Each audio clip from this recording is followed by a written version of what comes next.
Ladies and gentlemen, girls and boys, and assembled company, welcome to the World Storytelling Cafe. And today is the second Sunday. I don't know where from, but it's the second Sunday, and therefore it is our worldwide story round. I'm going to disappear quite quickly on account of the fact that I've got a plane to catch, and I'm trying to get a festival together, a little thing happening over in Marrakesh in a few weeks. And what's that then, John? Pardon? What's that then? It's nothing. It's a little jamboree, second edition Marrakesh International Storytelling Festival, 12th to 19th of February in Marrakesh. Come along. There'll be a couple of people we know there. Babasi will be there. Amy's going to be there. I've banned Mike Rust because I took him earlier and he tried to burn down a Medina, and and Donald Nelson, of course, and possibly some Greek lady. What's her name? Despina. You mean? Excuse me, John. You mean the young, good-looking one? They're all good looking. I'm going to get in trouble. Right. Anyway, and I'm in enough trouble as it is most of the time. Right. So, anyway, and it'll be about between 60 and 80 tellers altogether. So, I'm trying to get as much programmed as possible before I get an aeroplane. What we got coming up? We got Shane next Tuesday. We've all got, every Tuesday. No, we've got Shane next Friday.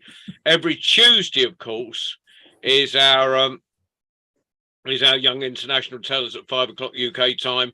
Any Tuesday that's going to happen, and then on Friday at 6 o'clock will be Shane Ibbs doing stories for children of any age. And I'm going to start with a little bit of nonsense I wrote the other day.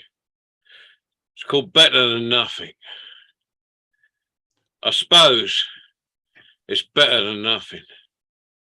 Better than being homeless, better than lying in a hospital corridor, better than hoping that drone isn't weaponized, better than being afraid to turn on the heating, better than living in a shack without running water or drainage, better than most of the world. But right now, I want to set the bar a little higher. Thank you, Joe. Okay, and on that, I must love you and leave you. Have a wonderful time, everybody. I leave you in the capable hands, and I don't exaggerate in any way, of the Mike Rust. Give us a shout out when you arrive on this side of the pond. Yeah, thank you very much, John. It's a lovely start as always, and I'm sure we'll speak again before you pop off to Marrakesh. But he's off to Texas tomorrow morning. He's the globe trotter storyteller, we'll call him from now on. He's all over. He's been to Romania, he's been here, he's been to Morocco numerous times. Now he's off the other side of the pond. Well, is he dropping in to see you, Baba? I don't know if he is, but he's over in the Texas Storytelling Festival. Texas is on the other coast. I'm on the East Coast.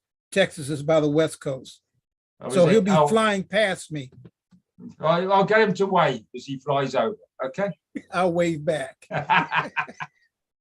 Right, good evening to everybody. Here I am sat in Shropshire again. Shropshire, as we all know, is halfway up the Welsh-English border on the English side. It's lovely to see you all from all parts of the different globe and all the rest of it. And I know some of you are excited enough to be going off to Morocco next month, and I hope you all have a good time. I'm not making it. I've done my trip and I had a lovely time, so I can't make it. Rona, I think your hairstyle looks lovely. I think it looks beautiful. Yeah, absolutely. Right, so we're going to just kick off. We're going to start with Janet, then we're going to Lucy, then we're going to Keith. And as always, I'll just make it up as we go along. And yes, Diana, I can see the Highlands in. Give us a wave. Right. Janet, it is. Okay, well, I'm Janet. I'm from England, Staffordshire, which is the county just below Mike's in Shropshire. And I went to Morocco last year. I don't think I'll be going this year. And I know that everybody who goes will have a wonderful experience. Now, I'm going to bring you a story from the island of Jersey. And for those who are not familiar with the island of Jersey, it is a British island in the English Channel, rather nearer France than England. It has been owned in the distant past by part of France, and the French, they know it as Ile de Normande, the islands of Normandy, but the English don't know it as that. We call it the Channel Islands. And this story comes from the largest of the Channel Islands. When I say the largest, it's not very large. It's only 9 miles by 4 miles. But it's very different in the south. In the south, there are sandy beaches. It's very, if you like, sophisticated. The north is rather different. Only half a dozen miles north, but it's not sandy. The geology is granite, and it's a special pink granite, a little grey granite, but mostly pink granite. It's very rough, it's very hard. And the sea can also be rough and can be hard on people. It can be hard on the fishermen. The fishermen, particularly Joseph Roland, because Joseph Roland, he made his living from catching fish. When the sea was boiling and battering the rocks, he wouldn't go out. They wouldn't go fishing, but they would wait for the shoals to settle and they'd go out. They'd catch the fish. And when the sea was boiling and had brought up onto the shore all kinds of debris, the fishermen would become beachcombers. They would look for small valuables where they could sell them, increase their income. Or if it was just driftwood, well, that was good too, because that would be saved for winter. And Joseph Roland was walking along the beach one day after a storm, and he was eyes down on the sand, looking for little trinkets, bits and pieces, maybe driftwood. And Joseph Roland was a quiet man. He lived alone.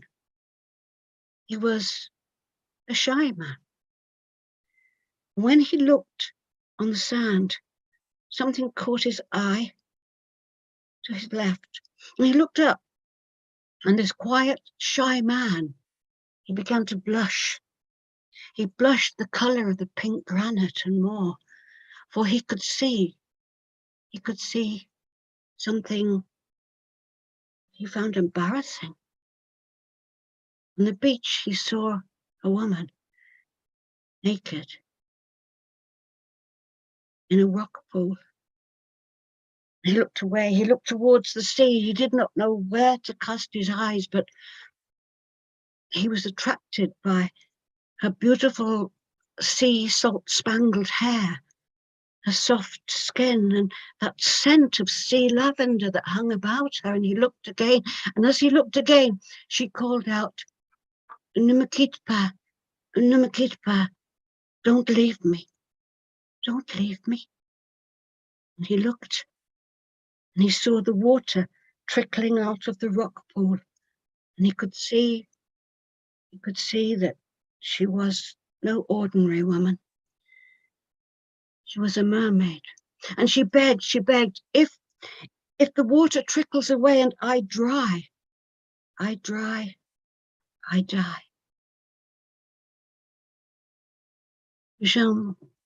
Joseph Roland was a kind man. He overcame his embarrassment. He lifted her out with his strong brown arms, and he carried her down the beach, down to the sea. Nervous because he had heard of stories of the mer people, how cruel they were, how they would try to tempt men into their underground sea world.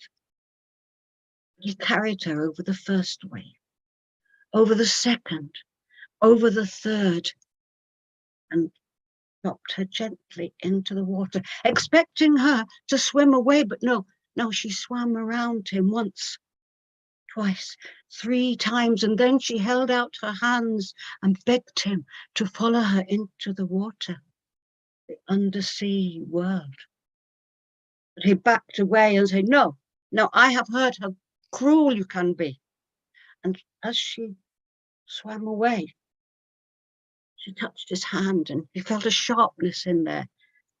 He turned away quickly.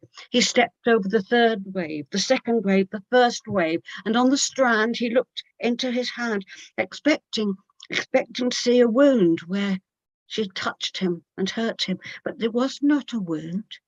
There was a small amber comb, a parting gift of the mermaid. He looked.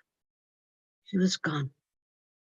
He went back to his place in the Bay of St. John's. He tucked the comb in his fisherman's trousers, and he continued with his life as a fisherman, but he could not get the image of the mermaid out of his mind, out of his head. Every time he looked to the horizon, he thought he might see her, but he did not. Every time there was a storm and he went beachcombing, he looked in the pools and he thought he might see his mermaid, but he did not. At night he would lie in bed. He would dream of his mermaid. He would feel her salt-spangled hair on his cheek. He would smell the sea lavender scent of her body. For years, much time, he thought about his mermaid. In fact, he could no longer go to sea in case he didn't see her. Not in case he did, in case he didn't. And so he gave up the sea, and he moved from St. John's Bay to a place called La Planton.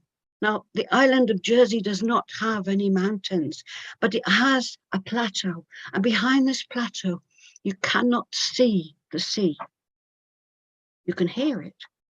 You can smell it. You cannot see it. And there, Joseph Roland built himself a small cottage. And with some land, he began to grow kale. It grew green and rich. He was a good farmer. He had hung his fisherman's trousers with the comb in the pocket up on the door. He wore them no more. He had hung his fisherman's sweater on the door. He wore it no more. He had placed his fisherman's boots behind the door. He wore them no more. He was now a farmer. During the day, it was fine. But at night, when he lay alone in his bed, he could hear the sea. He could hear the pattering of the rain, the water from the sea, pattering on the roof. He could hear the wind. He could smell the sea. And he knew the comb was still in his pocket all that time. And in his mind was his mermaid. One night as he lay in his bed, he heard the rain pattering. And soon it was more than a pattering. It was more as if rocks were crashing on the roof of his cottage. He could hear the wind. It was wailing like cries, human cries. He ran to the door. He opened it. They were human cries. They were wailing. He knew there was a storm at sea. He knew that somebody was in danger. He pulled on his fisherman's trousers. He pulled on his fisherman's jersey. He pulled on his fisherman's boots, and he ran. He ran all the way back to St. John's Bay, the rain pelting into his face. He was sore, he was aching, and when he got there, he saw something that broke his heart. He saw people in the bay holding their hands, holding their heads, their fishing boats smashed on the rocks. they could not use their fishing boats to row out to the small ship that was floundering in the bay. The sailors and the ships falling into the water. The people called to him, "Your boat, you have not used it. It's up on the banks." They turned it over. They pulled it down. He got into his boat and he rowed out. He rowed out to the bay. He rowed out through the storm. The only light was the flash from the lightning. The people could barely see. When the rain hit their faces, their lids closed down. They could just faintly see Jean Roland rowing out into the bay. And they saw him heave one sailor out of the water and into his boat. Back on the shore, a survivor, another survivor, another survivor. And each time a sailor was brought to the shore, they said, "Who is that man? Who hauled us out of the water?" That is Jean Roland, the strong sailor. But who's the woman? Who is the woman helping him? There is no woman. You are delirious. 4 sailors, 5 sailors, and each one claiming they felt a woman's hands. Each one claiming they felt strong arms. There were 17 sailors on that ship. There were 17 survivors on the strand. And then Jean Roland heaved his boat back into the water and began to row. "You do not need to go again. There is no 18th sailor. There is 17 here." But Jean Roland did not stop. And the last they saw of him as he rowed out was his pale face. And he went slowly into the salty darkness. Now Jean Roland, Joseph Roland, Jean-Joseph Roland was never seen again. Neither him nor his boat.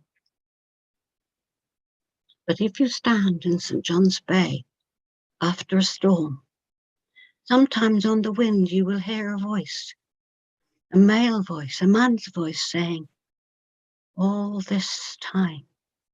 And sometimes you might hear a woman's voice saying, "All this time." Sometimes you might just scent sea lavender on the breeze. And if you do, then you have met Jean-Joseph Roland and his mermaid. Thank you. Oh, thank you, Janet. That's a lovely stuff. I've been to the Channel Islands many a times, and Babbo, you'll love this, because the royal toast on the Channel Islands is to the Duke, now the King of England, or the King of Great Britain, because the Duke of Normandy was the Duke of Normandy before he invaded in 1066, and they have seen no reason to change the royal toast. So the royal toast this year has been to the Duke of Normandy, now the King of Great Britain. Isn't it a wonderful thing? It's only 1,000 odd years, but why change it if it works, you know? Right, so we're going to Lucy next. Lucy Taylor. Yeah, you're based in London, I believe. Yes, I'm based in London, yes. Yeah. Yeah.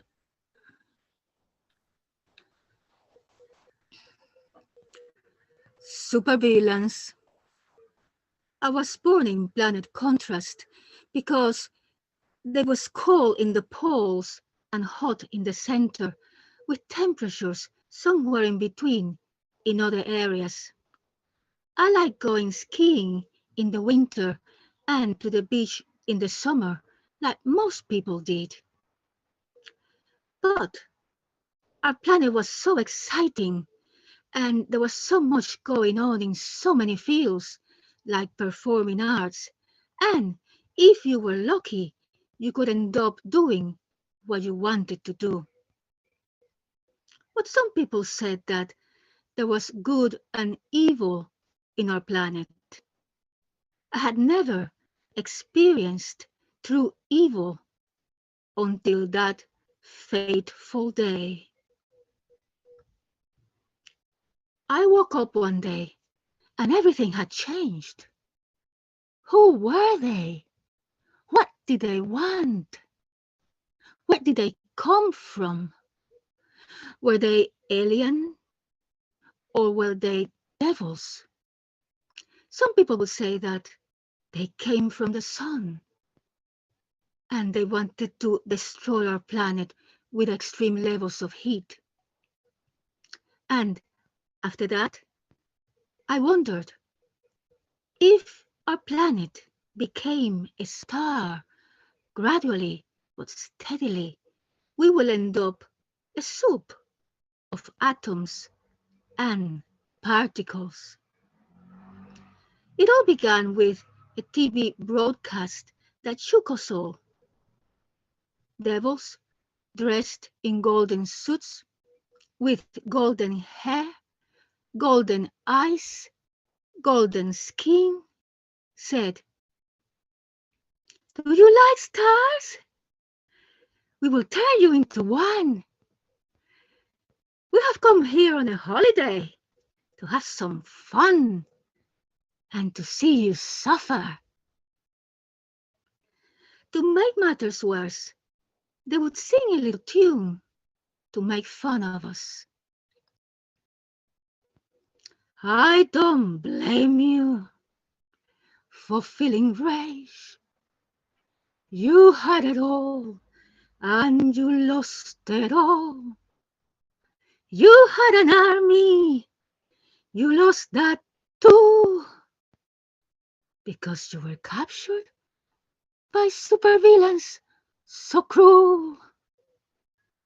Your rage is understandable. You are a prisoner of war. Your captors are ruthless. I used to like stars. They look so pretty from afar, with the light, the warmth. But close up, it was horrible destruction. Some people used to say, the end is near. But they didn't know what they were talking about. The end could have come many billions of years later. If the core of our planet turned cold, then we could have been plunged into an ice age. But as it turned out, the end is coming much nearer than we thought. And it's not going to be through ice and an ice age. No, it's going to be through extreme levels of heat. And it's coming very quickly. The devils kept talking on TV. Are you feeling it? Are we making the end slow enough for you to appreciate who we are? We were born from stars, and we like extreme levels of heat. We want to turn you into a star, and then you can cool down if you want. We don't want your buildings. We don't want your hot and cold areas. We don't want your seas. No, we want your planet to be all extreme heat. And when you're a star, you will become particles. And then maybe you will cool down and will become building blocks. And then when you are building blocks, you can take any shape and form. We will allow you to become building blocks, maybe, once our fun is over. What will you build when you're building blocks? Can be anything. a new planet, a new beginning, new memories? And I said, oh, shut up, evil creatures. I can see through you. You are the jokers. What you want is building blocks to build, and you to destroy what building blocks constructed. You are the jokers with an evil game that is going on all over the universe. You destroy what building blocks construct. Then I thought, who am I? Who was I? It's too hot to remember. We are building blocks. What shall we build? Will it be good or evil? Pretty or ugly? Or somewhere in between? Or just a faint memory of who I was? We're hell!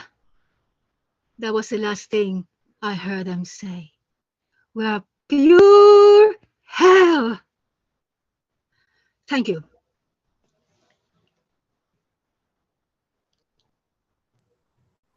Well, thank you very much, Lucy, again.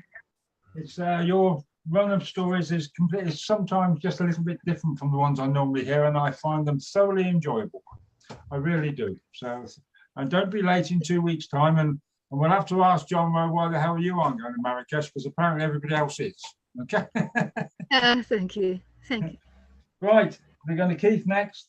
And Keith, with a bit of luck, you've still got time to get over to Cambridge. Yeah, I have plenty of time, so I'll be here.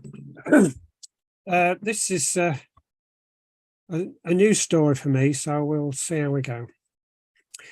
Mrs. Honeycritch lived in a little cottage on the edge of the wood. And the cottage was shaped sort of like this. It was kind of a round, oval-shaped house with a thatched roof. And the thatched roof kept the rain out in the winter time and the snow, and kept the cottage cool in the summertime. And she had to make sure that that thatch was properly looked after to keep it in good shape. And when you went into the cottage, it wasn't round inside, just one room. It wasn't round, it wasn't square. It was the cottage that Mrs. Honeycritch lived in and was very happy there. Now, out in the front of the cottage, there was a garden, a beautiful garden full of roses, and there's a lawn with dandelions and in the lawn. It's a lovely place there. And in the front of the garden were 5 beehives, similar sort of shape to not the modern square beehives, but the more oval shaped beehives, same size, or not the same size, but the same shape as her little cottage. And she was very friendly with the bees, and she would often share any concerns or any news that she had with the bees. Buzz, buzz, buzz, buzz. You were friends with the bees. Now, out in the back of the cottage, there was a vegetable garden, and cabbages and lettuce and beetroot. And at the end of that garden, there was a hen house and a hen run. And so there's chickens there. And so she was able to get some of the eggs, which she would eat some of them, but she would also be able to sell them along with some of the lettuce and the cabbage and the other produce she's got from the vegetable patch.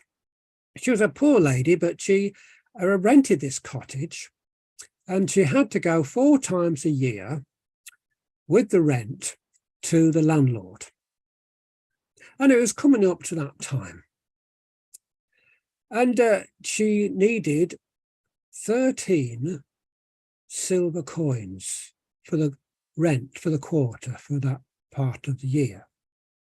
But unfortunately, one of the coins had rolled off the table and down across the floor and possibly into a mouse hole. And so she was short by 1 coin.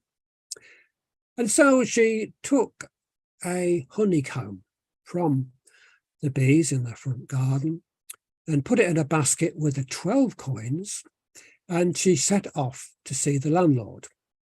Walked across the field and over the stile and went to the door of the landlord. And his name was Peter Pimpwurzel, a very grumpy, angry sort of man. She knocked on the door, and he opened the door. Oh, you brought the rent for the quarter. Oh, yes.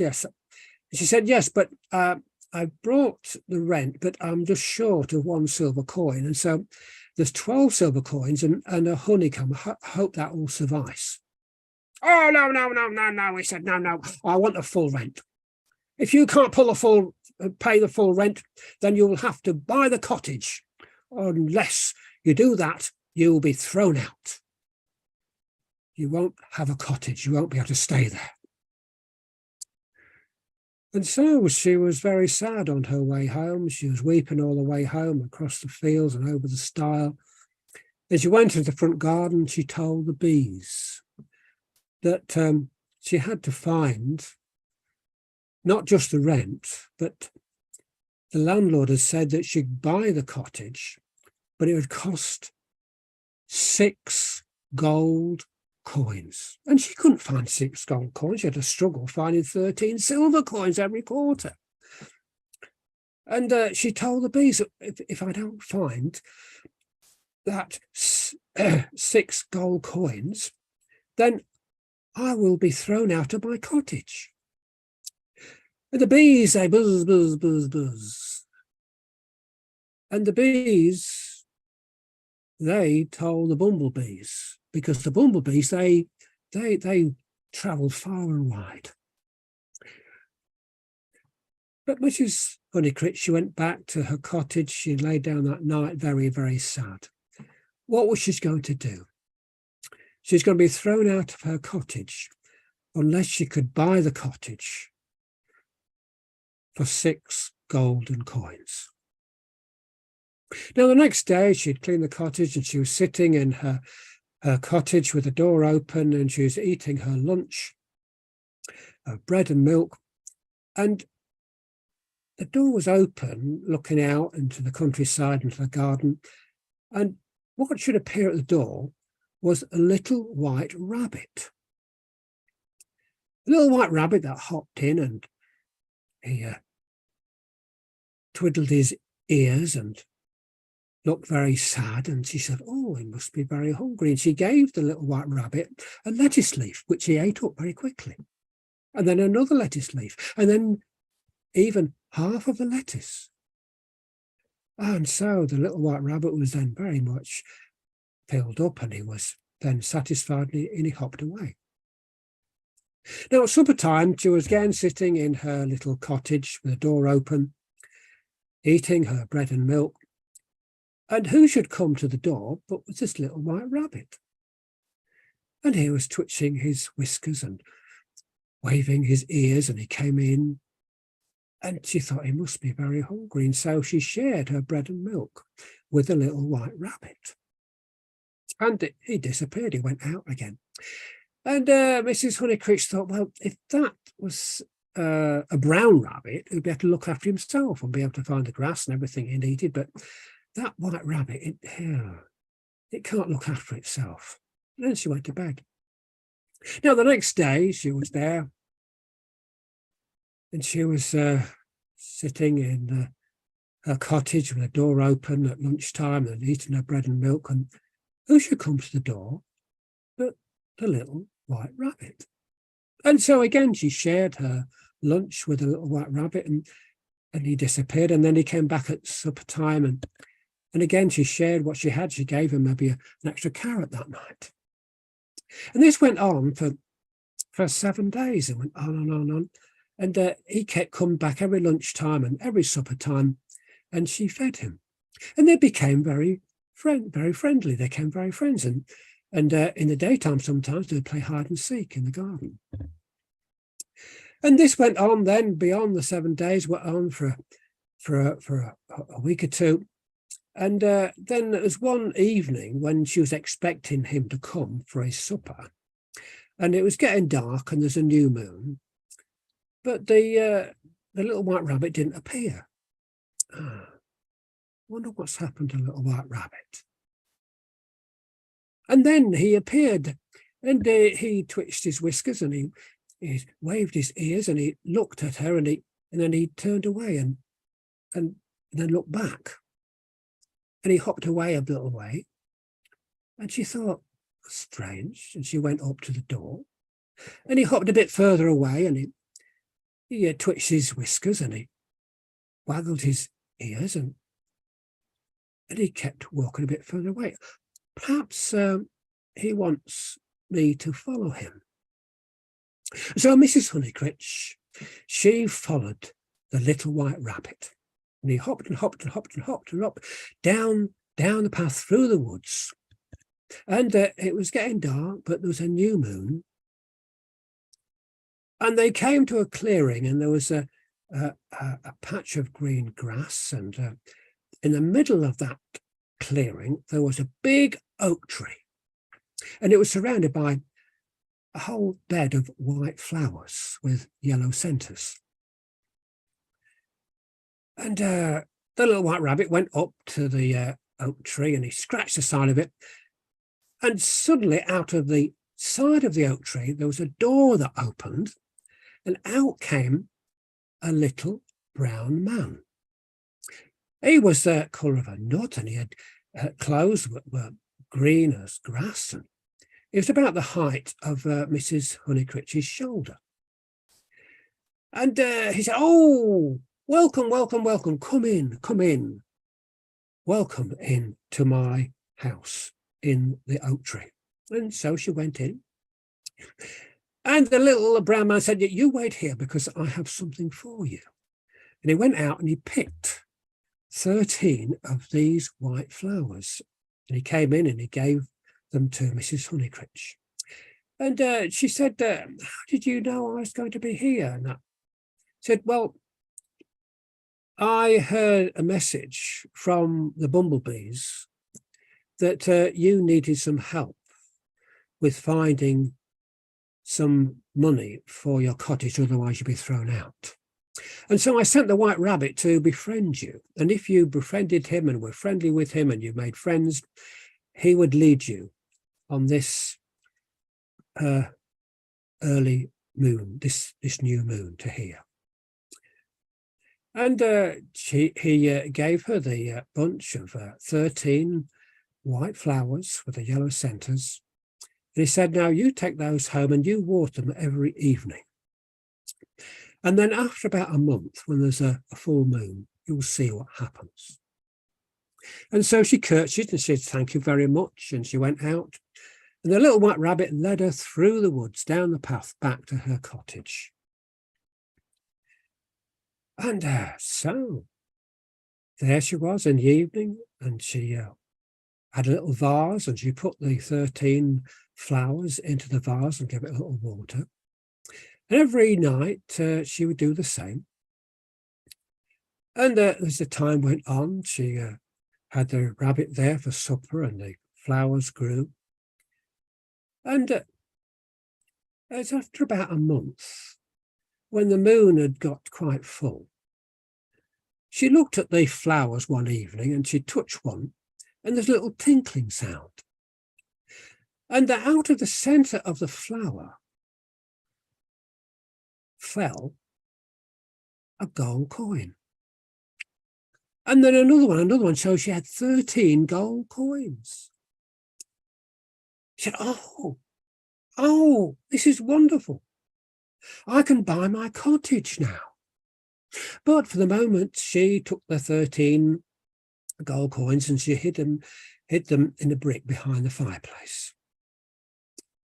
And she spent the next few weeks, and the rabbit and her had much fun, and they had meals together. And it came to Michaelmas, time to pay the rent, or what she was going to do was to buy the cottage.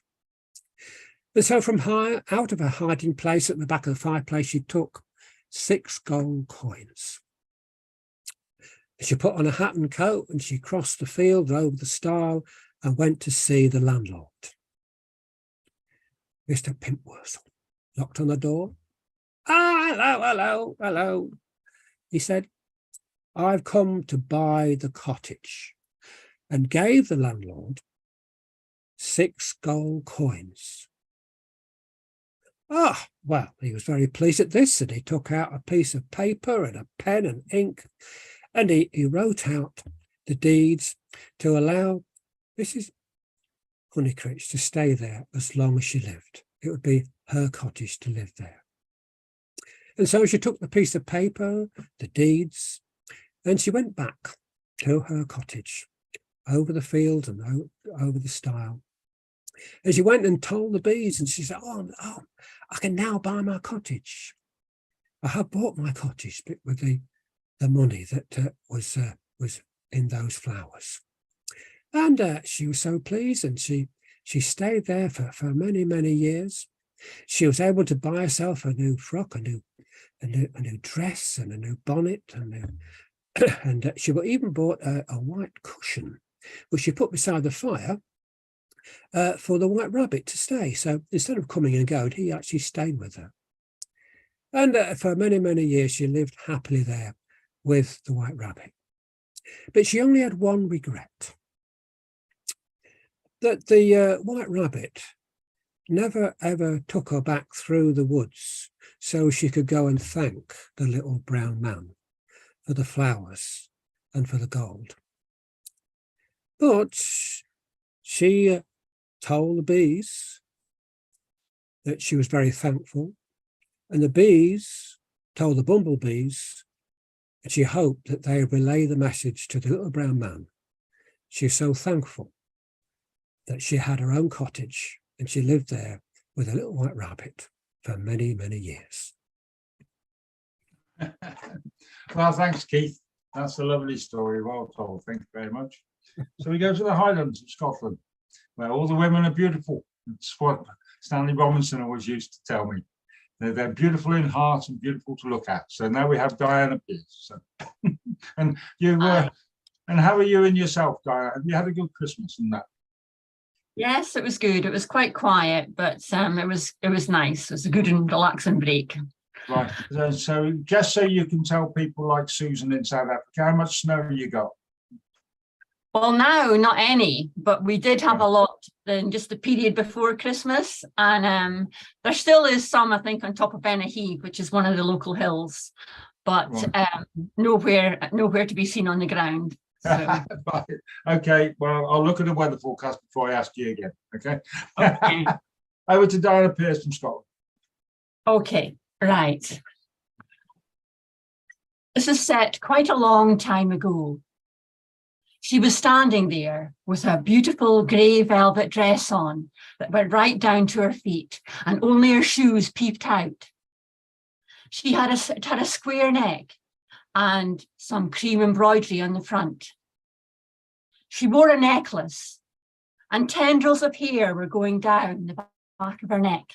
The rest of her hair was all piled up. She looked elegant. It was a bit of a cold day, even though it was Maytime, and she had to walk over to the podium, past the people. She got to the steps and she looked up, and what did she see? No one. She just hoped there might have been someone there. She continued on up the steps and went round to where she would stand. She'd been waiting for this the last 4 days. In fact, she'd been waiting for it for a while because she saw the writing on the wall. But she stood there, and there was quite a crowd in the forecourt. And then there was this hush. You couldn't hear anything apart from the light breeze and her soft voice, strong and clear. And then, well, she paused partway through, and she remembered about her childhood and about her education before she became a young woman, what her aspirations were, and how did she come to be in this place at this time. It all happened very quickly. One minute she was standing there, the next she was not. She had been educated in France and the Netherlands, and she'd even ended up being very good at a lot of different things, apart from just academic subjects. She had a flair for languages. She could ride a horse very well. She could dance. She was captivating to look at. She had a strong wit, and she thought that no man was more important than her. She believed in herself at a time when women were often subjugated. Well, she was going to get married to this man called James Butler. And it was really to sort of deal with a dispute. Her father had quite a well-paid job, and there was a dispute over land, and this marriage was to clear it all up. Nothing to do with really if she cared that deeply for the man. But at the last moment, it was called off. And then later she met someone else, Henry Percy, son of the great Earl of Northumberland. And they were to be engaged, but the Earl, he didn't like it. He didn't think it was a good match. And some said that her father believed that she was destined for greater things. She could have a more prestigious marriage, for she was quite a catch in those days. Anyway, sometime later, all her education, all that she'd learned in Holland and working for the Queen Claude of France came to bear fruit as she took up her job as lady in waiting to Catherine of Aragon. And she was a great asset because she was so quick-witted. She had lots of ideas going on in her head, and she wasn't scared to speak them out. She was very eloquent, very persuasive. And, well, it wasn't long before she was noticed. And Henry would regard her with, well, he thought she was really quite something. But she wasn't to be easily tricked into being his mistress. Oh no, Mary, her sister, she had. But for Anne, it was marriage or nothing. And she held out for such a long time. But anyway, how was she going to get married to Henry when he was already married to Catherine of Aragon? Well, the plot unfolded. Henry and Catherine, the spark had gone, and he was now focusing on Anne, and he was thinking about an heir to the throne and all that that would bring, especially with such a wonderful wife. It would be such a wonderful thing to have a son as an heir. So the romance blossomed. But they say she held out till almost the time they got married. I mean, Pope Clement wasn't keen to annul the marriage between him and Catherine of Aragon. But well, in time, with quite a bit of scheming and whatever, and with Henry setting up the Church of England, with him at the head and Archbishop Cranmer, he was the one that agreed that he would annul the marriage and Henry was free to marry Anne. And so the big wedding day came. Even though they'd married in secret a little before, the official wedding day came. And it was a great day with fanfare of trumpets. And of course, Anne was now queen. She was crowned Queen of England. And well, she had the king's ear. She could tell him of things that she thought would be good. And she had a very challenging manner, which managed to get through to people that sometimes he could not. Well, time went on. And of course, this heir this wonderful heir, this son that he was going to have, he would have with Catherine, he was sure. But well, he didn't have an heir. He didn't have a son as an heir. He did have a daughter. And Catherine, Anne also had a lot of miscarriages. Perhaps it was the pressure. The fact that he so badly wanted a son as an heir. I mean, when Elizabeth was born, he did show her love. He said he was pleased, but there was only a small celebration. If it had been a son, it would have been so different. And time passed on. She became pregnant again, and she miscarried. And then again and again. And Henry was starting to tire of Anne. You know, she was very quick-witted and she was very capable, but his roving eye had moved on elsewhere. He didn't have an ear. He had to look elsewhere. And Jane Seymour had caught his eye. Now, Anne, she went about her business as normal, but Henry, he employed Thomas Cromwell to try and find a way out of this marriage. I mean, he'd been divorced once. Surely he could be divorced again. But no one at that time would have realized the harsh punishment that Anne would have got. But anyway, it was eventually decided at this, well, I would always say a mock trial, because it was seemingly judged before the trial took place that Anne was guilty. She was charged with incest with her brother George, and he'd already been beheaded. But that wasn't true. And she was charged with high treason. But there wasn't really the proof there to bring that, to make that seem fair. But anyway, there was no way out of this. And the day came.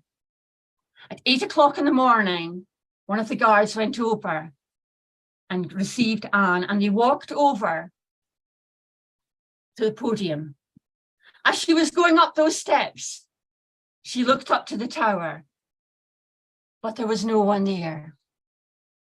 She'd hoped, she was always hoping that just at the last minute, something would change and her fortunes would be greater. But she was a brave woman for all that. And when she gave her speech, she didn't castigate the king in any way. In fact, she went on about his fairness. God save the king. But where was he? He was ensconced with Jane Seymour. He wasn't worried about Anne. He wanted her out of the way. It seemed such a harsh punishment, especially as the Duke of Norfolk, her uncle, he'd been part of this jury that convicted Anne. And so had Henry Percy, the man she'd been betrothed to before. And standing in the forecourt must have been her family as well. Her dad, her sister. But yet, no one was able to prevent, or no one did prevent what happened. She went on her knees and she took from her purse some coins to give to the man who was going to behead her, the executioner. And they took off her necklace and she had a cap placed over her head. And she had asked everyone to pray for her. But in the end, it was all over. But then the strange thing was, okay, she didn't give Henry an heir, but she did give him Elizabeth. And she went on to be a queen for a long time until she was 60. It seemed ironic in the end. But that is the story of Anne Boleyn. Oh, thank you. Thank you so much, Diana. That's really lovely. Thank you very much. Yeah. Well, you think the trials and tribulations of our modern royal family, you think they've got a bit of problems? They do. I don't think Bloody Harry would have been short shift if he'd been around in Henry VIII's time, I'll tell you. And that Meghan the muckmaker, I think she'd have been in the Tower of London straight away, me. Right, so we're going to Donald, and then we're going to Baba, then we're going to Despina, and then we're going to Rona. So that's the order going down the list. Okay, so Donald next, then Baba, then Despina, then Rona. Okay, that's the way we're going. So Donald next. Hi there, everybody. Janet told the story of a fisherman, and I used to work as a fisherman. I used to work in the boats out of Tarbert and Loch Fyne on the west coast of Scotland, catching crab and lobster, prawns, langoustine. And some of the fishermen I worked with, they had quite a few superstitions. I mean, there's certain words that some of them wouldn't say when they were at sea, and even that there's certain people they wouldn't pass by on their way to their boat. They would take a different route if they saw someone coming towards them, like the local minister, like the priest, the local priest, for instance. And a couple of 100 years ago, it wasn't just those fishermen that had superstitions. Other people had them as well. And there was a great fear, maybe 300 years ago, a fear of witches. And there was a fisherman who lived in Loch Carron in the northwest coast of Scotland. And he had a suspicion that his wife was up to something. She wasn't, he didn't quite know, he couldn't put his finger on it, but there wasn't something quite right. But didn't have time to worry about it because he was out at sea quite a lot. The fishing wasn't great, so he had to spend a lot more time at sea. And he would go out in the morning and fish all day and come home at night. And one night, he went off to bed, and he just laid down, and he hadn't quite drifted off to sleep when he heard someone coming to his door. And he listened, and he could hear voices. And he realised it was his wife's best friend. And they were talking. And they were talking about going fishing. And the fisherman got up and he got dressed again. And when his wife and her friend left the house, he stepped out behind them and followed them. And they got to the beach. And when they arrived on the beach, the fisherman stepped out of the shadows and said, "What are you doing? What are you doing here?" And his wife said, "We're going fishing." And the fisherman said, "Oh, please, please don't go fishing." And she said, "Why not? Why shouldn't I go fishing?" And he said, "Well, if you take my boat, something might happen to it. I mean, you've never been out in my boat before, and you don't know these waters. It might look calm, but that some of the currents are really, really strong, and it can dash you onto the rocks, and you might be lost. My boat might be wrecked." His wife said, "Look, the fishing hasn't been too good lately, and we can bring in more fish tonight than you could catch in a week. And don't worry, we're not going to use your boat." Well, the fisherman said, "What? You're going to go to sea, you're going to fish, and you're not going to use my boat? Well, what are you going to use?" And his wife said, "You'll soon see, but I must warn you, while we're at sea, you must not utter the Lord's name." Well, this confused the fisherman because he was quite a God-fearing man. And as I said, there are certain words that fishermen and their superstitions won't use when they're at sea. But as he thought of this, His wife and her friend suddenly, before his eyes, turned into rats. And they climbed into a sieve that was on the shore. And it floated down the beach and onto the water and out to sea. And they started to sail round and round as though they were herding the fish together like a sheepdog with sheep. These two rats in a sieve floating in the water, and they herded the fish round closer and closer to the beach, and the fish washed up onto the beach. And sure enough, there was enough, more than the fisherman could imagine when the fishing was good, more than he could imagine catching in a week, and they caught it in just a few minutes. That is fantastic, said the fisherman, still a bit bewildered by his wife turning into a rat and sailing off in a sieve.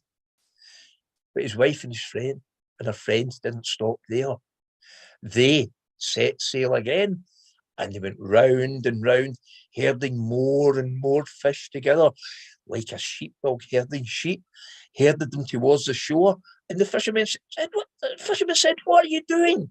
What are you doing? You've got too many fish now. I'll never, ever be able to get rid of them. I'll never be able to sell all them. That's too much." But the fisherman's wife and her friend didn't stop there. They went back out again.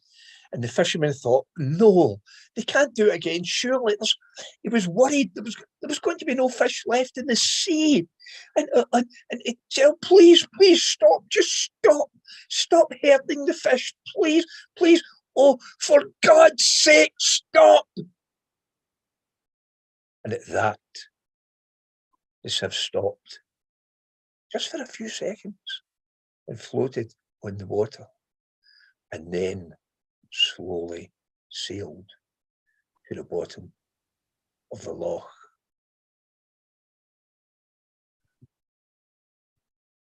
And the fisherman, well, he was sorry. He was sorry to lose his wife that way. But she was gone. And the fishing from that time was pretty good. And now, Janet in her story also mentioned beachcombing. Now, I still live in the west coast of Scotland. And sometimes I walk down the shores of the lochs or down the shores of the River Clyde, the Firth of Clyde, and I do a bit of beachcombing. And I find some pretty interesting things sometimes. But if I ever see an old rusty sieve lying on the shore,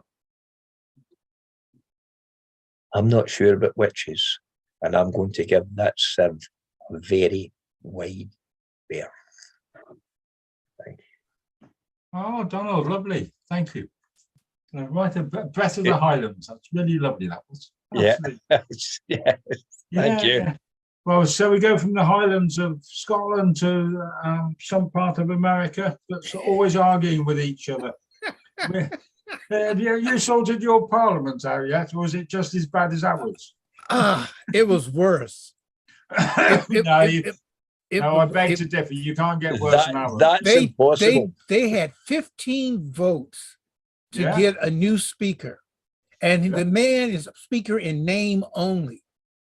Any one of his opponents can oust him from his position. And it was just, I'm not British, but it was bloody awful. They've got to say it properly. It was bloody awful. Right? Yes. It was bloody awful, mate. Yes, it was bloody awful. Yeah. But I live in the nation's capital of a very ununited United States right now. We are the nation's capital for freedom. And we are the center of the circus of international whatever. Hopefully we will rebound from this. No, you won't beat us. I tell you what, it's a 3-ring circus, and Great Britain and the United States occupy 2 of those rings. Yeah. Okay. My story is going to be a little different, a little lighter. Oh, first of all, Donald, because I didn't have a chance to write to write comments. Your story was mesmerizing. And if I go near a sea, I'll see images of what you said, and I'll give it a wide berth. All right. That's a fishy story. Yes. See, now we're finished with that, okay? Because I can go on. You don't want to get me started. So I was reading a story, and I kept wondering why this story sounded a little peculiar. And then I realized the story is it's called Anansi the Spider-Man, and it's a collection of stories that are told through the Caribbean, including Jamaica. And I like the story, but sometimes we're talking about words. John Rowe informed me that the French had could not differentiate between tigers and lions at first. They used the same word for both. And a lot of times in the islands, we hear stories of tigers. Now, sometimes that's because of the Indian influence. I'm talking about the country that occurred near the end of slave trade. And sometimes it's just a misinterpretation or the lack of a better word. But anyhow, I'm saying all that because in Jamaica, Anansi is also known as the Spider-Man. He is a man who could turn into a spider, or a spider that could turn into a man. He was not to be confused with Peter Parker. That's a different Spider-Man altogether. So the story I want to share is called Bandalay. And I'm not quite sure what Bandalay means. I've been researching it, and every time I research it, they send me to bandages and bondage. That's not what Bandalay means. So this story takes back when the animals could talk to each other. And it was not uncommon to see animals come together and whisper in each other's ears. And these would even be animals that didn't get along as a rule, like the tiger and the goat, because tigers usually eat goats, but they would whisper in each other's ears. And the chicken and the mongoose and the dog and the cat and all sorts of animals would come together in the woods, and they, that's my whispering. And they were whispering about the same thing. They were whispering out a rumor about the land turtle. Now, see, here's where I take exception. You see, turtles live in water. Tortoises live on land. But we use the words interchangeably, and a lot of times we refer to tortoises as turtles. But anyhow, back to the story. So the land turtle was rumored to have lots and lots of money that he kept locked up in the bank. The bank of you can't have mine. But that's another story. And they were whispering about this. And so one day while Anansi was walking along, he heard all the whispering. He said, "Hey, what's all this whispering about?" And so the tiger told him, "Well, haven't you heard? The land turtle has all this money that he keeps locked up in the bank. The man is rich. He's rich, I tell you. He's rich." Now, Anansi, besides being a crafty fellow, was also a lazy fellow, a lot of times a very selfish fellow, and he was always plotting how to get somebody else's stuff as his own. Now, Anansi wasn't keen on saving, but he went home and he reached under his bed and he pulled out this big trunk and he opened it and he took out a satchel and then he took out a pouch and he started counting his money. Well, that didn't take him very long at all because he didn't have that much money. But then he decided, I'm going to put this in the bank. And so he went to the bank and he put his money in the bank. And then he started scheming. He started plotting. He was determined he was going to get some of the land turtle's money. And this is what he did. Now, you've heard the story about the tortoise and the hare, the rabbit and the turtle. Well, now you're about to hear the story about the rabbit and Anansi. Now, the land turtle is a very slow creature. He was slower than a politician keeping his promises. He was very slow. That got Mike's attention. He was very, very slow. And Anansi, well, he was a spider. He had 8 legs. And he could walk any way he wanted to walk. He could walk on 4 legs, 6 legs, 8 legs, 2 legs. He had 8 of them. He knew how to use them. So one day he went to visit brother land turtle. And if you hear me say tortoise, they're the same person. And so when he gets there, I'm going to imagine he knocked on the door. And he was invited in. Karibu, welcome. And he gets in, they talk about this and that and the other thing about who's crafty, who's fastest, all this. And then Anansi says, you know, why don't we have a bit of a toss? And the land turtle said, what? Well, I was just thinking, you have money in the bank, I have money in the bank. Why don't we have a race? And whoever wins the race gets the other person's money, all of it. No ifs, ands, or buts about it. Now, the land turtle knew that Anansi had to be up to something, but he was crafty in his own way. He said, okay, we'll do that. Let's have a race. And whoever wins gets the other person's money, all of it. Yeah, but Anansi, I agree to this race under one condition only. Anansi said, what condition? You must do the race as a spider, not as a man. Is that it? Sure, okay. I'll race you as a spider and not as a man, because Anansi was thinking that even as a spider, I'm quicker than a land turtle. Now, the land turtle knew that Anansi was going to probably have them take different roads to get from Turtle's house to the bank. In fact, he was counting on it. And Anansi said, I tell you what, there's a river. Why don't we each take one side? I'll go up one road, you go up the other road, and we'll race that way. And he knew that between where they were and the bank, there were crossings where you could see each other from across the river, or a bridge where you could walk across, and he's, okay, fine. So Anansi went home that night thinking, I'm gonna be rich. I'm gonna be rich, I tell you, rich. Now, at the risk of almost sounding, well, let me put it this way. Most people say all turtles look alike. Don't come after me. I said most people said. I didn't say I said it. So Anansi had his wife, he had his sons, and he had his nephews. And he started, not Anansi, take 2. So the land turtle had his wife, had his sons, had his nephews, and he started talking to them. And they all agreed on his plan because they knew Anansi was up to something.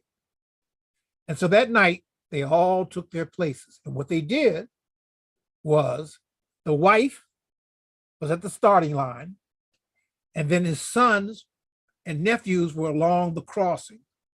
And that night, Turtle started out toward the bank where he would be at the finish line. Next morning came.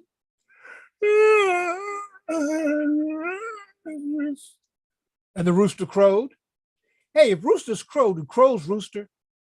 But anyhow, and so the race was on. Anansi saw what he thought was brother land turtle racing. You get the picture. And he took off lickety split, not to be confused with the book of Lickety Splik's Unfortunate Events. That's another story altogether.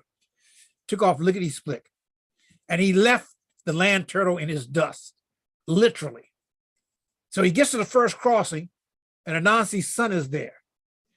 And they look at each other, and he goes, Anansi, oh, Bandela, Bandela, Bandela. Bandily, accents. He said, what?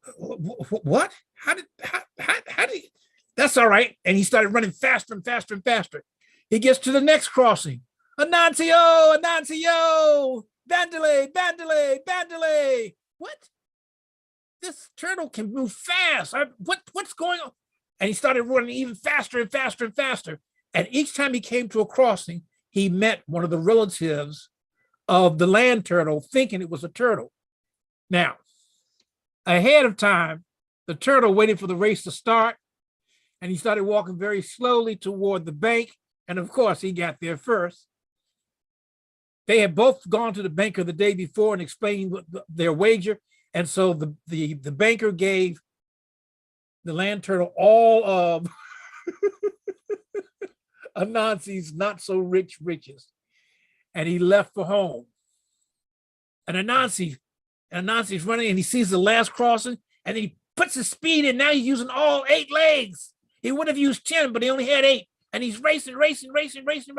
He gets to the finish line. He sees no land turtle, runs into the bank and says, I'm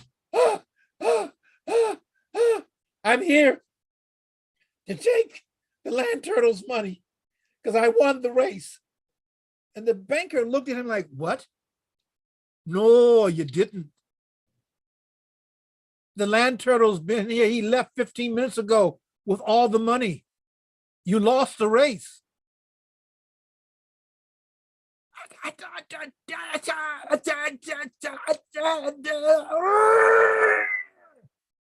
So Anansi turned around and took off lickety-split. Again, not to be confused with the book series.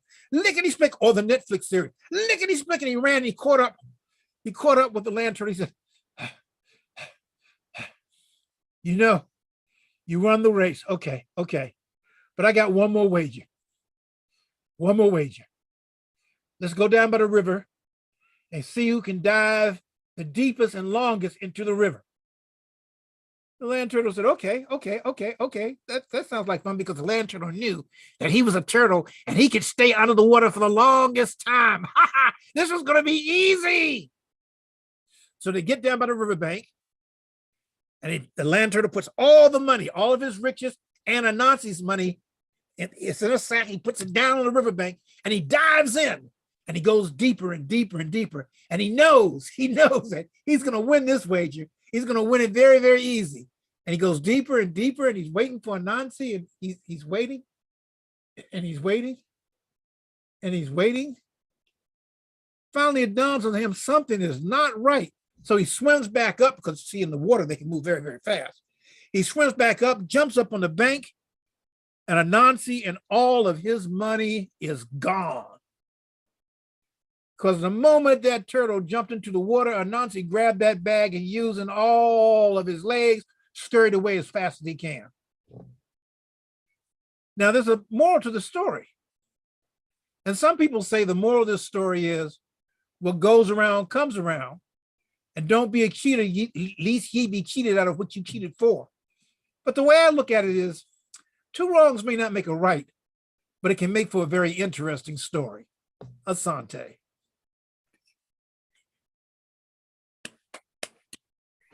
Oh, that's lovely. Baba, that was lovely. Well done. That's lovely. Right, so we're going to Despina now, who is packing all ready to go to Marrakesh. She's lining up all her undies and everything else ready to go, and we haven't got to go for a month yet. I know how excited you are. Yeah. And then after Despina is going to be Rona. Rona, you're doing one? Just put your thumb up if you are. Brilliant. And then after that, Norman, and I've got Susan, but we'll talk about that at the moment. So Despina, here we go. Where you go.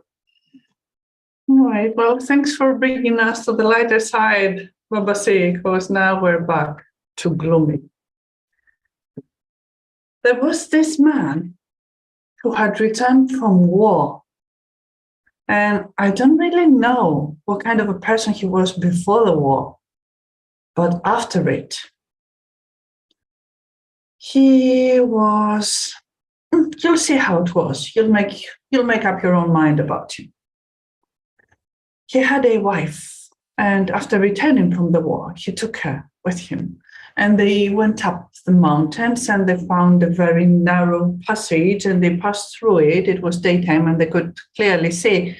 And they went up a hill and managed to cross the river and escape the cliff and find their way to a very isolated place, very hard to get to. And there they built their house. Now, the man used rocks from the surroundings. So even if you're looking at it, it was totally camouflaged. You wouldn't see it. And behind that, he built a huge stable, but they had no animals. They had no cattle. So what he did was, every now and then, he would cover up entirely, leaving only his eyes. Well, then he would go down the same path they had taken, back to the fields, where other people, the villagers, they would take their animals out to graze. And he had a fast-going horse, a stallion, and he would steal their cattle and make his way when the sun was setting, so it was quite dark, but the same narrow path leading the animals. And you could barely have space for each animal to pass individually. And it was really dark when he would get there. But up from the hill, there was his wife waiting for him to return.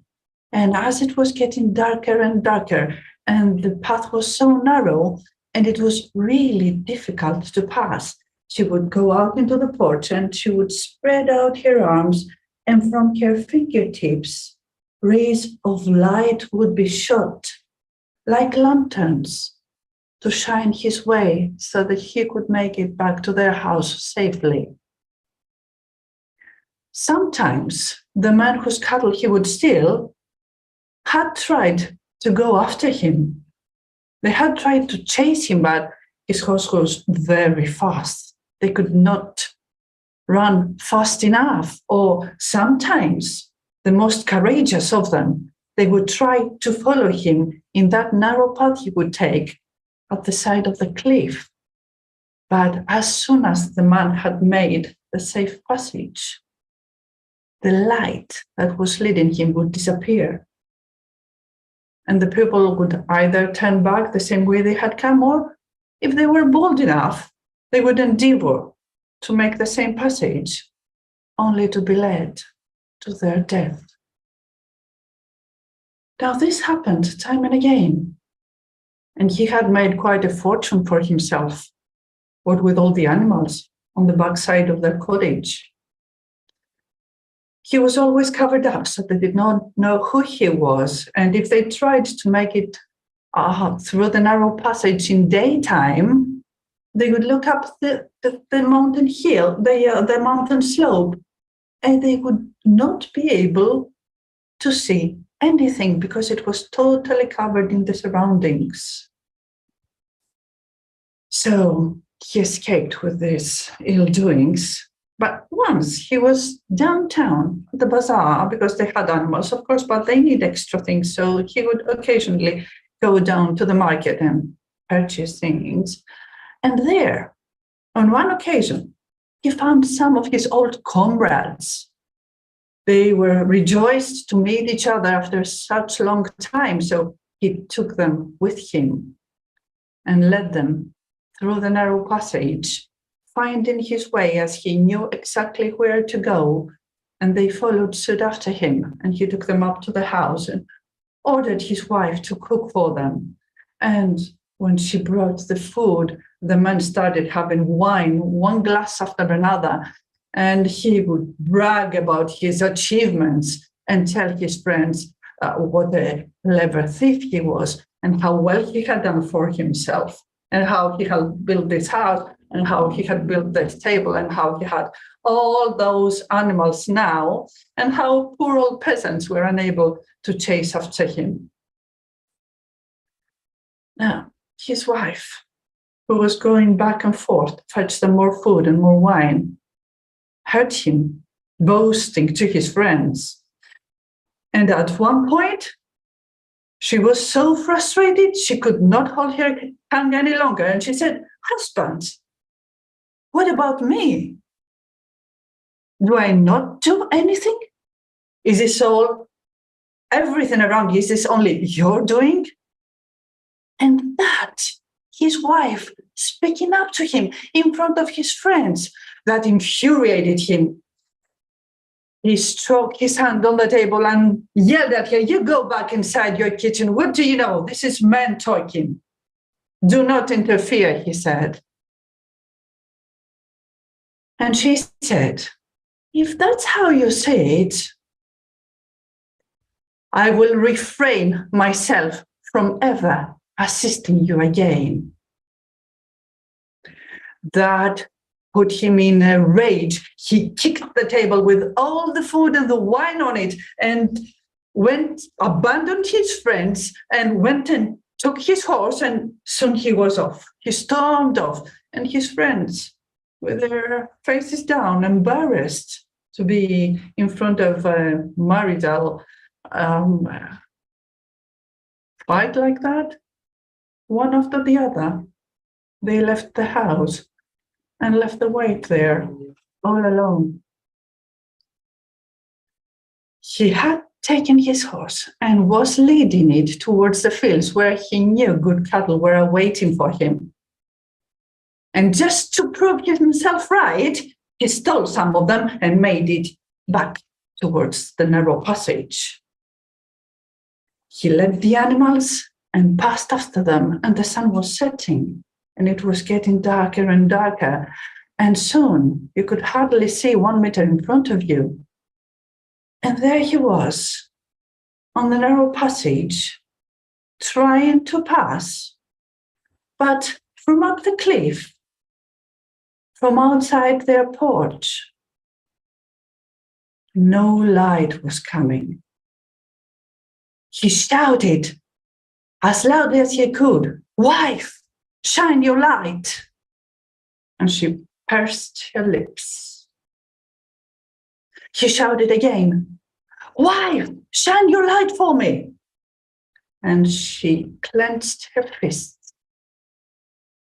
He shouted a third time, wife, it's very dangerous. Let your light shine.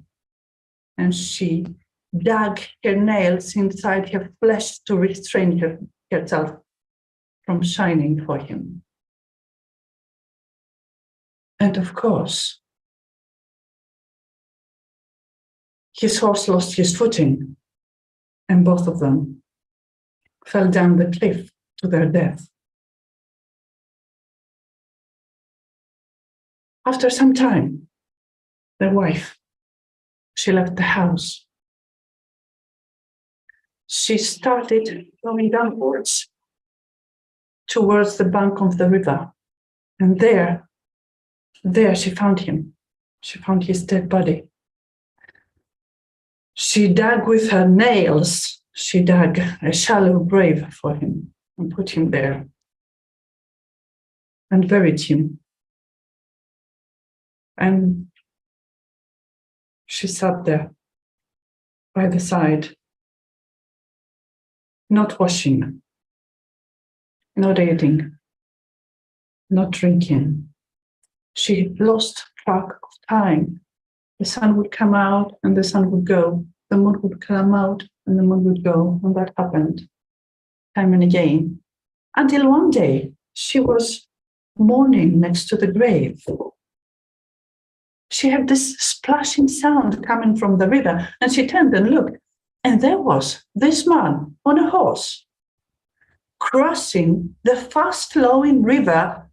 His horse kind of unstable, but still he kept at it. And he managed to cross the river. And he came at her side, and he looked at her with smiling eyes, and she looked at him. And then it was as if she was coming out of a daze, and she looked around herself and she said,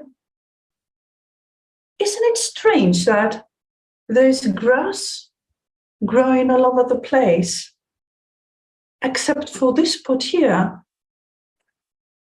And he said, maybe it's because The man buried in there only cared about himself. You shouldn't say that, she said. He was my husband. He loved me. Do your mourning. Finish it. And then we shall talk, he said. And he turned on his horse. And following the same way through the fast-flowing river, he made a passage towards the other side. When he was mid-river, she yelled at him, "How is it that you can pass this river? It's impossible." And he turned and looked at her on his saddle and said, "It's not my doing. It's my horse." And he kept going. The wife was left there. She left the burying ground, and she went up the mountain to her house. She washed herself and put new clothes, and she ate and she drank, and she mourned for the loss of her husband for 40 days. And when the 40 days were over, she went down the path again to the bank of the river to wait for that man's return. Ευχαριστώ.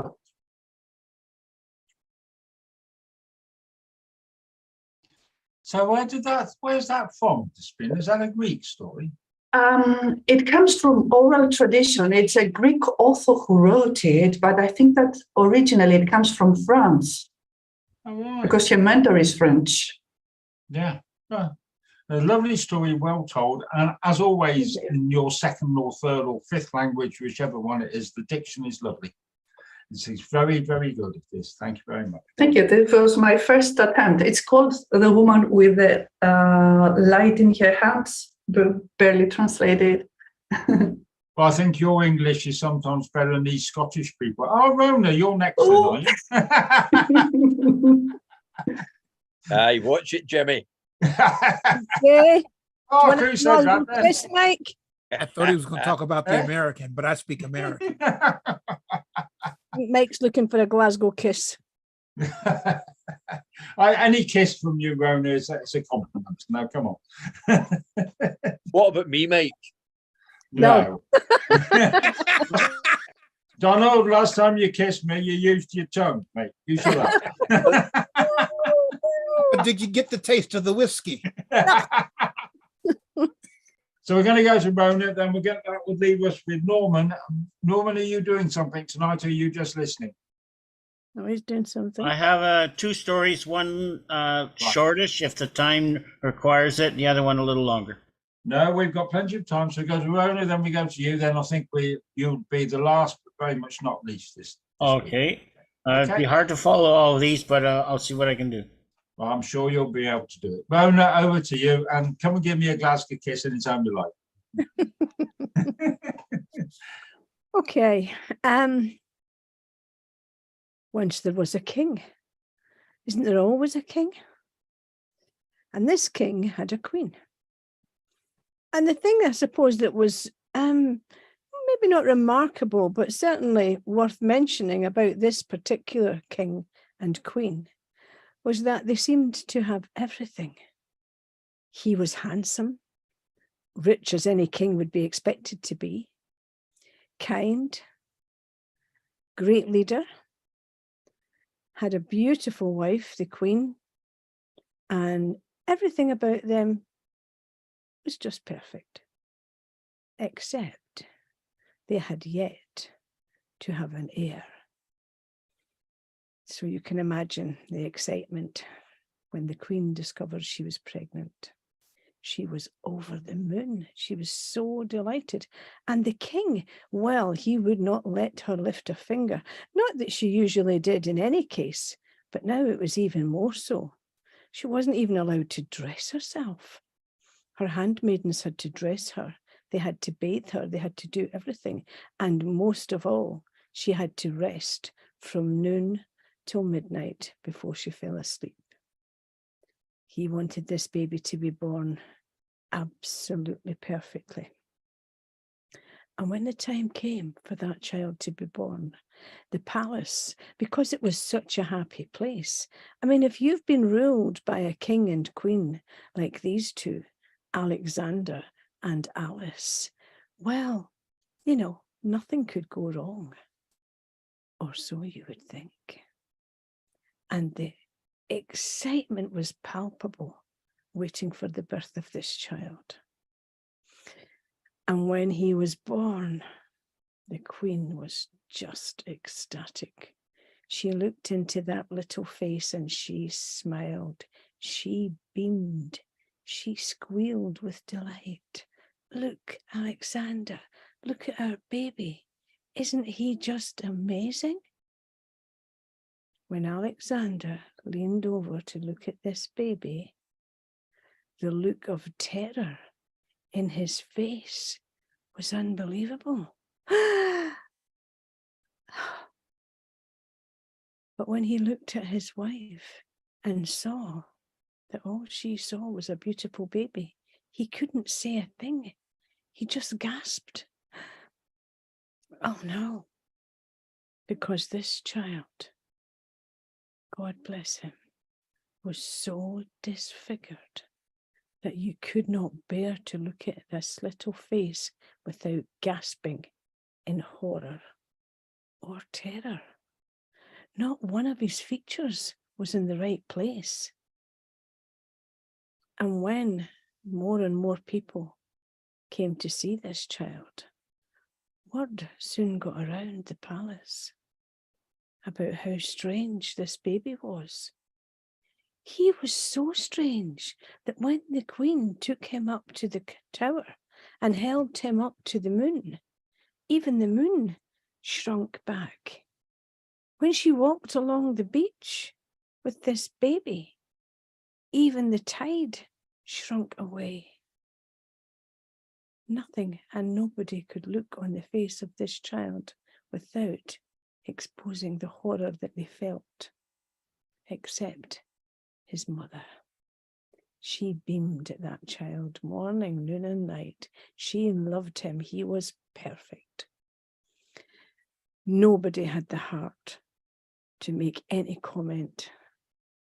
And as that child grew up, everybody grew to love him. He was just adorable.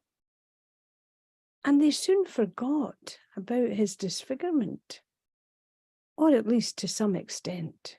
It wasn't the most important thing about him anymore. The most important thing about this little boy was how delightfully a child he was. And as he grew, it turned out that he was very, very clever. And he learned to ride like, you know, the wind. He could fence, he could hunt, he could shoot. He knew 3 languages, even more than Despina. I think actually he might have known 5. He was very clever.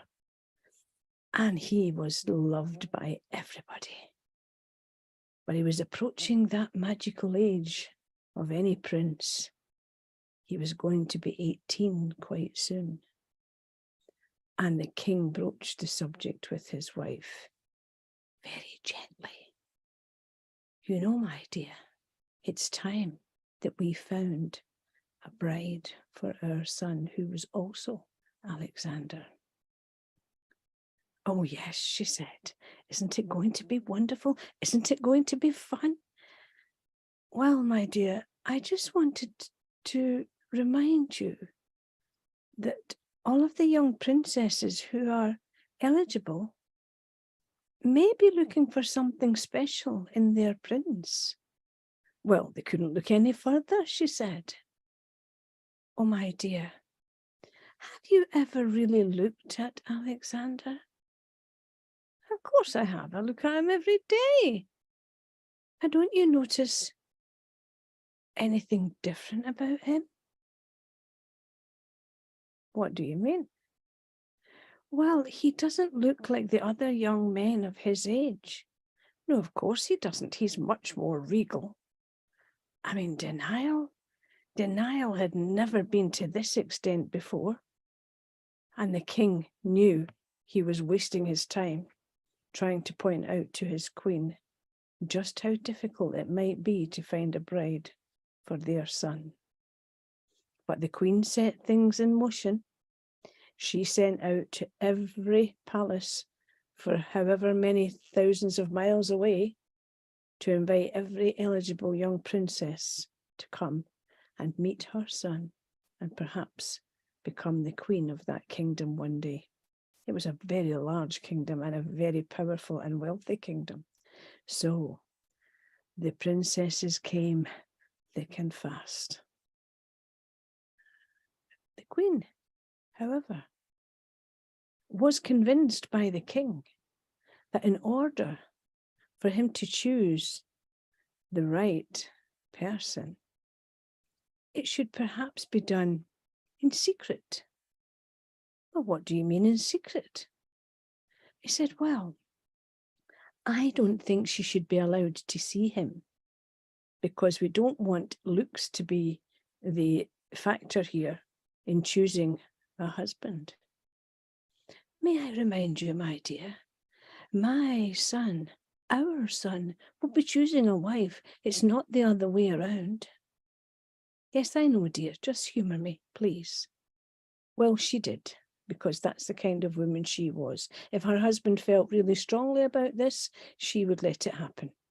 So, when it came time for all the young princesses to be introduced to Alexander, it was done in candlelight, in the huge dining hall, with him at one end of the table and the young princess-to-be at the other. A candelabra sat in the middle, and it cast shadows right the length of the table. But they could not see each other's faces. They could only hear each other's voices. Well, they came and went, and they came and went, and Alexander wasn't really taken with any of them until Sophia. When Sophia sat in that chair and said, "Good evening, Prince Alexander. It's a delight to meet you." Well, the voice for a start, wow, it sounded like smooth chocolate. And he questioned her for some 10 or 15 minutes. She sounded absolutely perfect. She was very clever. She could ride like the wind. She could hunt. She knew several languages, not as many as Despina, but she knew quite a few. Despina still got the badge for that one. Well, I tell you, the castle, the whole castle was brimming with excitement because this was to be the one. He had chosen Sophia. Sophia was very excited, and she went home and spoke to her parents and said, "I think I did well. I think the prince liked me." When I say home, she went to another part of the castle because they had all been invited to come and stay. Each one as they came to be interviewed by the prince would stay for a couple of days and then they would leave.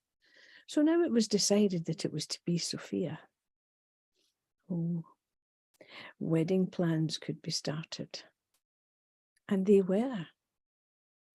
Sophia was just slightly concerned about the fact that even now on day 3, she still hadn't seen the prince. She wanted to know what he looked like.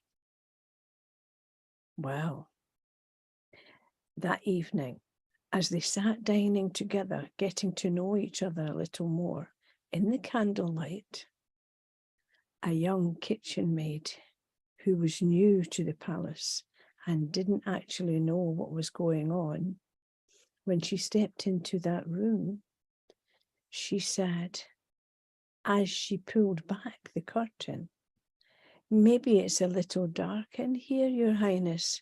Shall I let some light in?" Too late. She already had, and the light shone on the face of Alexander, and Sophia screamed, "Ah! Oh my God, you are a fiend, you are a monster." And she got up and fled from the table and fled and got her parents and said, we go now. I will never, never, never marry that man. They couldn't understand what's happened, what's wrong. I will explain, she said, but we must leave now. And they did. They left. And Alexander was heartbroken. And his mother came to see him and she tried to placate him. Stupid, stupid girl. She doesn't know what she's missing. And his father too. Oh, my dear son, I am so sorry for your disappointment. But never mind. There will be one young woman who won't really care what you look like. What he looks like, said Queen Alice. What do you mean? And suddenly, for the first time, she realized that her son did look a little bit different from all the other young men. But it didn't matter to her. She didn't love him any the less. And she said to him, what you look like should not matter to anyone if they love you. Are you going to just let her go? Are you not going to fight for her? Oh, mother, he said, it's useless. Alexander had always known what he looked like, even although the king had banned mirrors from the palace many, many years before. He had seen his reflection in windows. He had seen his reflection in the silver cutlery. He had seen his reflection many times. He knew what he looked like, and he knew what the problem was. Sophia would never look at him again. Really, said his father, you're just going to let it go? Just like that? You're not going to fight for her? Well, what can I do? What can I say? Well, you could at least try one more time. And so he was convinced, and he did. And the next day, wrapped in bandages, pretending to be a leper, the young prince left the palace for the first time. And he rode to the palace of Sophia, which was some 200 miles away. But he didn't care. He wanted her, and he wanted her back, and he wanted her badly. And as he approached the palace of her parents, he heard the most unusual noises. Something was happening. There was fighting, there was screaming. What was going on? And as he approached the palace from the rear, he was able to climb up onto one of the balconies, and he looked out across and he saw an army there trying to take over Sophia's parents and their palace and do away with them, presumably. While they had been gone, this had been set up by one of the other kings who wanted to take over that kingdom. And there they were, his army, ready to strike. What could he do? One man. He knew exactly what he could do. And he climbed along that balcony, onto the next balcony, onto the next one, until he was facing that crowd. And he stood up on the parapet and he ripped off the bandages and he said, "Come, come." And they looked at him and they froze. Is this what these people look like? Oh my God, no. We don't want anything to do with this. And they turned and fled. And Sophia, who was in her mother's bedroom with her and her father, wept and said, "This man has done this for love of me. How can it matter what he looks like?" And her mother says, "You are so right, my dear. Young Alexander is a wonderful prince, and he is brave and honorable, and he loves you." She said, "I will take Alexander is my husband. And he heard this from the balcony, and he stepped inside. And the strangest thing happened. When somebody's very much in love and they smile, their face takes on a whole different look. And his did. I wouldn't go so far as to say he was handsome. But when he smiled and that love shone through, he didn't look nearly as scary as he did. They went back to the palace. They were married. And less than a year later, Sophia was with child. Oh, the excitement was palpable again. What will this baby look like? Some people were trepidatious. Will he look like his father? Or will he be stunningly beautiful like his mother? Oh, they waited and they watched. And that baby was born. And the first person to see that baby, apart from his mother, was his grandmother, Alice. And she looked and she said, oh, wow, he is so beautiful. But Alexander, standing behind her, thought, I'll see for myself. And when he looked and saw that baby's face, he smiled because that baby was absolutely beautiful.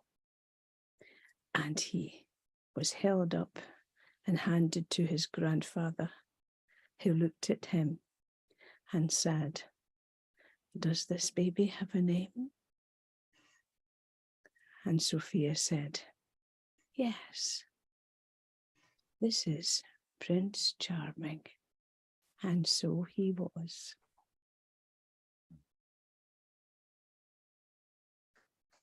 Yes, well done. Yeah. Lovely as always. Absolutely beautiful. The birth of Prince Charming. Absolutely. Yeah. Well done, well done, well done. So we have one more, and as I said a few moments ago, the least, very much not the least, maybe the last tonight. Okay, Norman, we go to Canada to finish us off.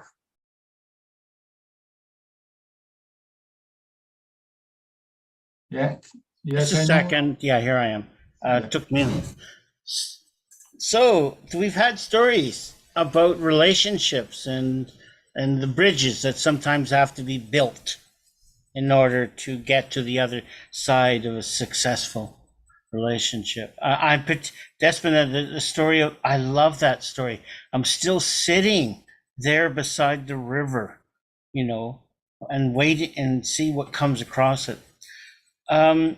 This story comes from a book of Dilemma Tales, and the ending of it has been is to be decided by the listeners. But since there's a group of village elders involved, they give the answer. But even so, a friend of mine here in Toronto still argues about what's the right ending for this story. Once, a long time ago, there's a father with a daughter, and whether or not she was beautiful, whether or not she was not, he was her daughter and he wanted the best for her. Now, when it came time for her to get married, he decided that there should be a test, and the test would be this: to decide the better hunter who would provide for his daughter. And the test was this: that there was a particular deer within the forest and the mountains that had a mark upon its flank. And not only that, it was the swiftest and the cleverest of animals. Hunters had hoped to make their name as a hunter and bring back that deer. All went out with their weapons and all came back with nothing but the story of failure. And so the father said, I will give my daughter in marriage to the man who comes back with that deer. And he said, mark my words, the man who comes back will marry my daughter. And so two friends who were also of marriageable age, and that the woman was the daughter of a man of some standing and wealth, and she was known to be a good person, decided to set out and capture this deer. Now, the first one was the one who said, I am going, and the other one was asked to go along with him. But they traveled, they found the tracks, they followed those tracks, but as soon as they saw the deer disappeared. And so they had to follow those tracks up the hills, down hills, through the bushes, until they were scratched and tired and hungry and thirsty. And the one of the young men said, "This is ridiculous." Sorry about what I'm about to say next. No woman is worth all this trouble. And so I'm going to wait here. If you catch a deer, fine, but come back this way and I'll go back with you. So the fellow says, okay, suit yourself. And he disappeared following that track. And what do you know? He caught the deer. He'd killed it. And he came to his friend and he said, help me carry it back. And the two, with the weight of the animal between them, traveled back to the village. And there, the father saw the two of them coming through the village carrying that deer. He says, I have said that the man who comes back with that deer, and I see that it is the deer, would marry my daughter. But here I see two men who have come back with a deer. And he said, which one should marry my daughter? Now, I'll leave this question to you. Man, who should be the best man to marry the daughter? Which one? One or the other? And they couldn't decide. The villagers gathered. They heard this story. They argued this way. They argued that way. And finally, the elders were called. And they heard the story from both of the young men. And first one, the young man who rested under the tree, said, it's true. He went and he got the deer. He killed it. I helped bring him back. He carried it between the two of us. And the elders consulted, and they chatted, and they talked to the young woman. And then they came back with their decision. And what was their decision? What do you think? You can unmute. Yes, Whatever the yeah, decision, it had to be endearing. Yeah. Hello, Kevin. I see you've just turned up. I'm not sure we've met before, but if you've got an answer, please join in. My answer is easy, Norman. She marries both of them 1 week. She has one week, and then she has the other one the next week. That's a good, within that culture, that's considered too much trouble. That would be the manly thing to do. Well, Yes. no one said you had to be Christian about that. There's other religions in the world where you can have two husbands. I'm sure There's also the womanly thing to do, which is that the girl should decide. My answer is always the same in riddles like that. Indeed. It's her choice. And that's why I said they consulted with the young woman. And this was the answer given by the young woman. I will marry the one who rested underneath the tree. And the elders concurred. They said, yes, that the father had made a foolish demand of the husband to be of this woman.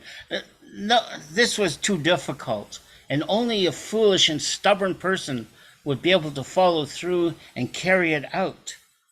The first one who sat under the tree. No, the one who was in love with her. He was in love with her. He'd walked to the ends of the world to do what he needed to do to win his love. It's the wrong decision. The lazy ignorant git who just sat under the tree. And then came back and scoops up the beautiful woman and pisses off into the sunset. No, made the decision.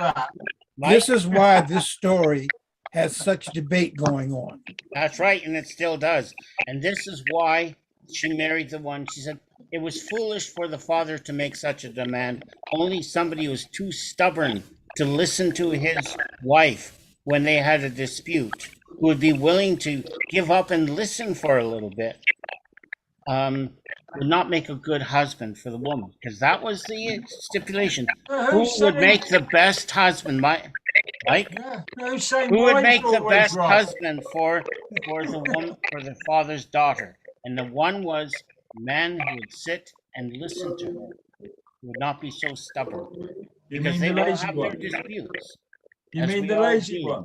But they will sit underneath a tree, they will share food, and they will resolve their dispute because they knew how to listen to each other. See, I understand the reasoning there, Norman. However, he went after a deer. It was a male deer, right? So I his didn't stag, check the gender. I only looked at the top, not underneath. Forgive me for interrupting. Kevin, could you please mute because there's some weird sounds coming and we cannot hear the people who are talking. Is it you? It's just, there is some weird sound coming in. Anyway, so we'll start off in 2 weeks' time, as long as I remember, with everybody's answer. Okay, so we've been here for 2 hours. We're going to call it now. We've been here for 2 hours. Thank you for being here. The next time is a fortnight's time, which will be the 22nd of January. Amen. So I'll be here all again. And thank you very much for coming. And I hope you start anticipating all your trips. And I hope you've got everything sorted to get to Marrakesh. Those of you who are going. and So, ladies, good night, everybody. you look Okay. even Thanks, more mate. beautiful Thank each you. time we get together. Okay. Take care, Good night, good people. everybody. Thank you. You too, Bye-bye. Donna. You Thank look you, even more guys. beautiful every time we Good get night. together. Thanks for hosting, Mike. You Thank too. you. To be Well done, continued. Rona. Thanks for being here, mate. Thank you, Rona, for a lovely story. Beauty and Thanks, the Beast will Susan never be from the South same. Africa. Yeah. Thanks, Mike. See you, Baba. Have a good time in the, yeah. You in Marrakesh this week? Right. Oh, yes. Yay! Desmond, I get to meet you in Marrakesh. Yay! Say hello Finally. to Willem for me. Yeah. If you're there, Willem, thank you very much for your help again tonight. Take care. Bye. Bye. Take care. Thanks for the flying the magic carpet. No, not a problem at all. Absolutely. So, Kevin, have you just popped in? Do I know who you are, my friend? He's been with us before. Has he? I'm pretty good normally. Anyway, you're late. You'll have to be here 2 hours earlier next time. Okay? On the 22nd of January. I'm looking forward to meeting you again. Okay? All right then, Baba. I'll be away. All right. Take care, Mike. And you. And well, thanks very much, mate. If you're there, if you're not, I'll be in touch. Okay. All right. Peace.